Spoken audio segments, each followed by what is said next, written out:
Tres personas en la Biblia que nunca murieron. Número 1. Elías.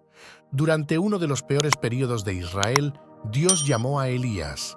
En esos tiempos, Israel tenía uno de los peores reyes, y su nombre era Acab. Elías fue uno de los más grandes profetas de Israel y era un tisbita de Galad en la región de Transjordania. Los reyes cubren más de su vida que de la mayoría de los propios reyes, a pesar de que no hay un libro escrito en su honor. Su encuentro con los profetas de Baal en el Monte Carmelo lo hizo más famoso. El rey Acab había incorporado el idolismo en un sistema que se suponía debía funcionar según la agenda de Dios, ya que los israelitas eran su pueblo. Israel estaba sufriendo como resultado de una mala gobernanza. Pero Elías, por otro lado, representaba un tipo diferente de dominio. No tenía conexiones con el establecimiento político ni con la familia real. Tenía la capacidad de decir la verdad al poder terrenal sin ser cooptado o corrompido. Elías era una persona valiente que defendía la verdad sin importar quién estuviera a cargo. Representaba un reino totalmente diferente con un objetivo muy distinto. Elías parecía haber alcanzado la cima de las aventuras de la vida, heroico casi más allá de lo creíble, pero humilde de corazón.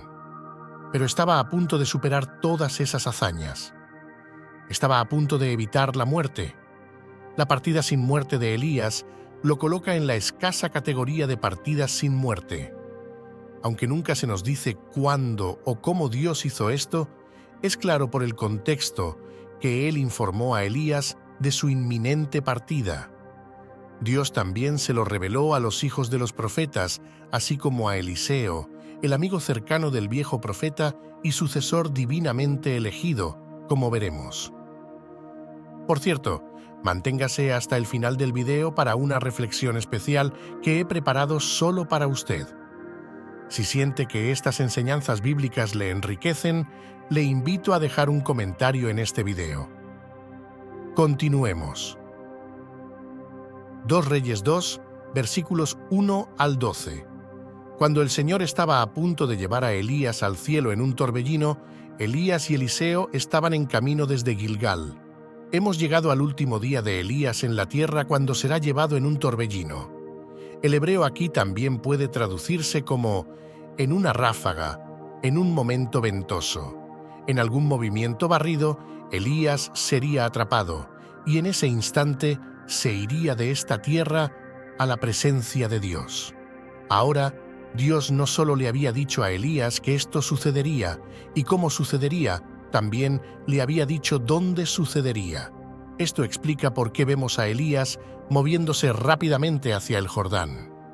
Mientras lees la narrativa, imagina la escena mientras se desarrolla. 2 Reyes 2, versículos 2 al 6, Biblia amplificada. Y Elías dijo a Eliseo: «Por favor, quédate aquí, porque el Señor me ha enviado a Betel». Pero Eliseo respondió: «Vive el Señor y vive tu alma, que no te dejaré».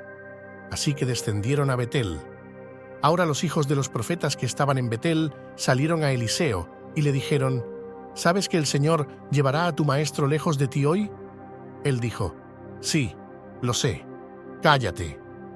Elías le dijo: «Eliseo, por favor, quédate aquí, porque el Señor me ha enviado a Jericó». Pero él dijo: «Vive el Señor y vive tu alma, que no te dejaré». Así que llegaron a Jericó. Los hijos de los profetas que estaban en Jericó se acercaron a Eliseo y le dijeron: «¿Sabes que el Señor llevará a tu maestro lejos de ti hoy?» Y él respondió: «Sí, lo sé. Cállate». Elías le dijo: «Por favor, quédate aquí, porque el Señor me ha enviado al Jordán». Pero él dijo: «Vive el Señor y vive tu alma, que no te dejaré». Así que los dos siguieron adelante. Los hijos de los profetas le preguntaron a Eliseo la misma pregunta tanto en Betel como en Jericó: «¿Sabes que el Señor llevará a tu maestro lejos de ti hoy?» Eliseo respondió de la misma manera ambas veces: «Sí, lo sé. Ahora, por favor, cállate». Gilgal fue el punto de partida. Según Josué 4, Gilgal fue el lugar del campamento de los hijos de Israel después de cruzar el Jordán hacia Canaán. Si recuerdas tu historia bíblica, Este fue el punto en el que todavía estaban seguros y protegidos. Justo antes de comenzar su invasión en territorio enemigo, Gilgal fue el punto de partida para el último viaje de Elías. La siguiente parada para Elías fue Betel, un lugar de oración. Betel significa casa de Dios. Finalmente, Elías fue al Jordán, que era un lugar de muerte, no solo de muerte física, sino también de muerte del yo. Eliseo dijo a Elías al llegar al Jordán su destino final en la tierra: «Vive el Señor, que no te dejaré». Elías había estado intentando distanciarse de Eliseo desde Gilgal. No creo que estuviera tratando de deshacerse de Eliseo tanto como estaba poniendo a prueba a su cercano compañero, su futuro sucesor. Cuando los dos hombres se detuvieron en el Jordán, la escena cambió abruptamente. Ahora viene el evento milagroso. 2 Reyes 2, versículos 7 al 10, Biblia amplificada. 50 hombres de los hijos de los profetas también fueron y se pararon frente a ellos para observar a distancia, y los dos se pararon junto al Jordán. Y Elías tomó su manto, lo enrolló y golpeó las aguas, y se dividieron de un lado a otro, de modo que los dos cruzaron en tierra seca. Y cuando cruzaron, Elías dijo a Eliseo: «Pide lo que debo hacer por ti antes de que sea tomado de ti». Y Eliseo dijo: «Por favor, que una doble porción de tu espíritu esté sobre mí». Él dijo: «Has pedido una cosa difícil, sin embargo, si me ves cuando soy tomado de ti, será así para ti, pero si no, no será así».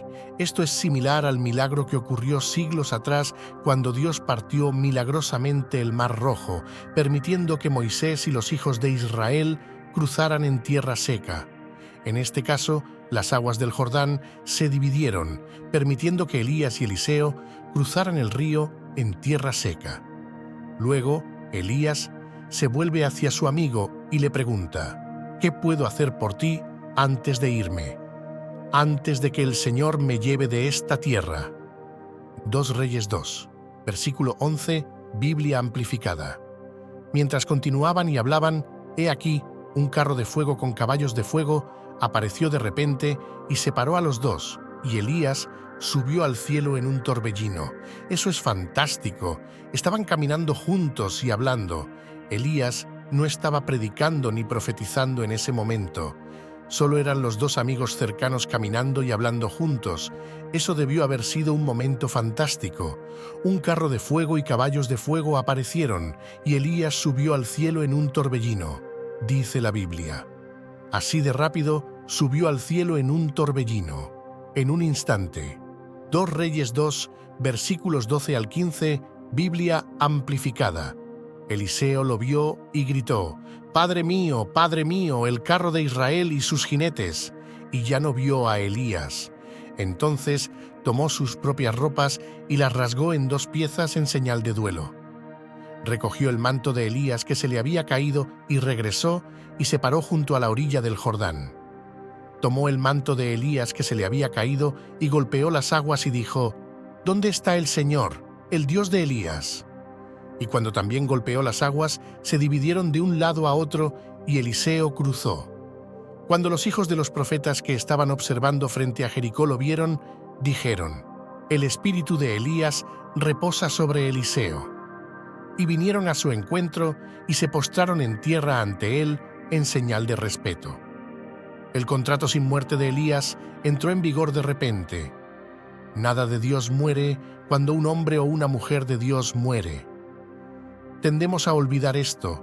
Eliseo es un ejemplo perfecto y Dios siempre tiene un plan. Considera esto. Él ha tenido a sus hombres y mujeres en cada era para continuar su obra a lo largo de los siglos. Dios nunca ha estado frustrado preguntándose: ¿qué harán mis hijos ahora que Él se ha ido, ahora que ya no está con ellos? Nuestro Dios creador es todopoderoso y nunca se queda corto en suministros. Eliseo se sorprendió y se sobresaltó por un breve momento, pero esto no duró mucho. Se agachó y recogió el manto del profeta, recordando las palabras de Elías. Cruzó de regreso el Jordán, reclamando el poder que ahora era suyo, y comenzó su propio ministerio profético desde ese momento en adelante. El plan de Dios nunca falló. sale Elías, entra Eliseo. Número 2. Enoc. La primera mención de Enoc se encuentra en el capítulo 5 de Génesis. Hubo un Enoc que era hijo de Caín, y este no es el mismo Enoc. Génesis 5, versículo 21. Cuando Enoc tenía 65 años, se convirtió en el padre de Matusalén. Y según nuestro entendimiento bíblico, sabemos que su hijo Matusalén fue el hombre más longevo registrado en las Escrituras. Cuando estudiamos las genealogías en la Biblia, descubrimos que Enoc fue el bisabuelo de Noé. Judas 14, Biblia amplificada. Fue acerca de estas personas que Enoc, en la 7ª generación desde Adán, profetizó cuando dijo: «Miren, el Señor vino con miríadas de sus santos». Judas dice que Enoc advirtió sobre el juicio venidero del Señor contra ellos. Enoc fue un hombre que caminó con Dios en medio de la decadencia moral en los días de Noé y habló del juicio venidero. En una era en la que la mayoría de sus contemporáneos solo tenían el registro de su nacimiento y los hijos que también dieron a luz, Enoc es como un soplo de aire fresco. Enoc fue presentado como otros, pero su testimonio es llamativo. Su descripción es corta pero pesada y significativa. Esto significa que algo acerca de su caminar puro con Dios lo transformó. Su vida ha proporcionado un modelo para muchas personas a lo largo de diferentes generaciones, ya que nos enseña a vivir para la audiencia de uno solo. Nos enseña a buscar apasionadamente una comunión íntima y compañerismo con Dios, sabiendo que al hacer esto experimentaremos a Dios en una nueva dimensión. Génesis 4, versículos 18 al 24, Biblia amplificada. Cuando Jared tenía 162 años, se convirtió en el padre de Enoc. Jared vivió 800 años después del nacimiento de Enoc y tuvo otros hijos e hijas. Así que Jared vivió 962 años y murió. Cuando Enoc tenía 65 años, se convirtió en el padre de Matusalén. Enoc caminó en comunión habitual con Dios 300 años después del nacimiento de Matusalén y tuvo otros hijos e hijas. Así que todos los días de Enoc fueron 365 años, y en temor reverente y obediencia, Enoc caminó con Dios y no fue hallado entre los hombres, porque Dios lo llevó a casa con él. El caso de Enoc fue el primer rapto documentado, ya que Dios simplemente lo llevó. Quizás la comunión fue tan intensa que la presencia de Dios simplemente lo envolvió y lo llevó. El libro de Hebreos habla de los hombres de los cuales este mundo no era digno. Hebreos 11, versículos 5 al 6, Biblia amplificada. Por la fe que agradó a Dios, Enoc fue arrebatado y llevado al cielo para que no tuviera un atisbo de muerte. Y no fue hallado porque Dios lo había llevado, porque incluso antes de ser llevado al cielo, recibió el testimonio, aún en registro, de que había caminado con Dios y le agradó. Pero sin fe es imposible caminar con Dios y agradarle, porque quien se acerca a Dios debe necesariamente creer que Dios existe y que recompensa a aquellos que lo buscan diligentemente. Es un gran consuelo saber que Dios siempre preparará suficientemente y abundantemente para los suyos y nos cuidará tiernamente hasta que florezcamos de todas las maneras milagrosas. 2 Crónicas 16, versículo 9, Biblia amplificada. Porque los ojos del Señor recorren toda la tierra para que Él pueda apoyar a aquellos cuyo corazón es completamente suyo. Has actuado neciamente en esto, por lo tanto, de ahora en adelante tendrás guerras. Entonces, mientras el Padre derrama su bondad sobre nosotros para vernos crecer, lo que realmente quiere de nosotros es una respuesta honesta y sin pretensiones al amor que nos da. Pero viene un tiempo, y ya está aquí, cuando los verdaderos adoradores adorarán al Padre en espíritu desde el corazón y el ser interior, y en verdad, porque el Padre busca a tales personas para ser sus adoradores. Dios es espíritu, la fuente de la vida, pero invisible para la humanidad, y aquellos que lo adoran deben adorarlo en espíritu y en verdad. Juan 4, versículos 23-24. Dios siempre está buscando semillas fieles y leales que vivan sus vidas completamente para Él. Estos son los vasos a través de los cuales Él puede usar verdaderamente y manifestar su gloria. Según las Escrituras, Enoc no compartió el destino de Adán y el resto de sus descendientes. No murió. Enoc se usa como un ejemplo del rapto en el Nuevo Testamento. Uno de los objetivos de la traducción de Enoc es enfatizar la verdad de las Escrituras, que es que hay una redención final para todos nosotros que hemos puesto nuestra fe en el Señor. Aunque la gran mayoría de los creyentes pasarán físicamente, el ejemplo de Enoc da esperanza a los creyentes de que finalmente triunfarán sobre la muerte. Número 3. Cristianos en los tiempos finales. Ahora estamos entrando en la profecía registrada. Esta es una que aún está por cumplirse como está escrita, aunque muchos de nosotros, si no todos, ya que no sabemos el tiempo exacto en que Jesús volverá, experimentaremos los dolores de la muerte. Los cristianos en los tiempos finales experimentarán un rapto. También es importante notar que en 1 Tesalonicenses 4, versículos 13 al 18, tanto los cristianos que han muerto previamente como aquellos que aún están vivos participarán en este evento juntos. 1 Tesalonicenses 4, versículos 13 al 18, Biblia amplificada. Ahora no queremos que estén desinformados creyentes acerca de aquellos que están dormidos en la muerte, para que no se aflijan por ellos como otros que no tienen esperanza más allá de esta vida presente. Porque si creemos que Jesús murió y resucitó, como de hecho lo hizo, de la misma manera Dios, al resucitarlos de entre los muertos, traerá con Él a aquellos creyentes que han dormido en Jesús. Porque les decimos esto por la propia palabra del Señor, que nosotros, los que aún estamos vivos y permanecemos hasta la venida del Señor, de ninguna manera precederemos en su presencia a aquellos creyentes que han dormido en la muerte, porque el mismo Señor descenderá del cielo con un grito de mando, con la voz del arcángel y con el toque de la trompeta de Dios, y los muertos en Cristo resucitarán primero. Luego nosotros, los que estamos vivos y permanecemos en la tierra, seremos simultáneamente arrebatados, raptados, junto con ellos, los resucitados en las nubes, para encontrarnos con el Señor en el aire, y así siempre estaremos con el Señor. Por lo tanto, consuélense y anímense unos a otros con estas palabras acerca de nuestra reunión con los creyentes que han muerto. Entonces, en cualquier caso, experimentaremos el rapto. Durante ese tiempo, como Enoc, los cristianos serán arrebatados en el aire. Por lo tanto, una de las razones de la traducción de Enoc es que él prefigura a toda una generación de creyentes que no probarán la muerte. La Biblia nos muestra que hay personas que fueron llevadas al cielo sin experimentar la muerte.